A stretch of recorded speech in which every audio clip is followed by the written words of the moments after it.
How to design this in SolidWorks. Make a sketch for the body. Add a fit spline. Untick close spline, adjust tolerance. Extrude to 60 millimeters. Add another sketch for the mesh. Convert curve to construction geometry. Add midline and use curve equal length and offset the line. Extrude again to 60 millimeters. Apply a fill pattern. Select face, create a seed cut, adjust values. Use deform feature. Select mesh's edge for initial curves, body's edge for target curves. Enable uniform, change shape.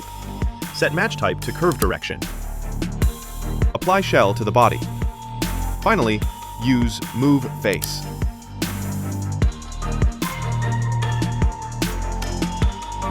And then unhide mesh.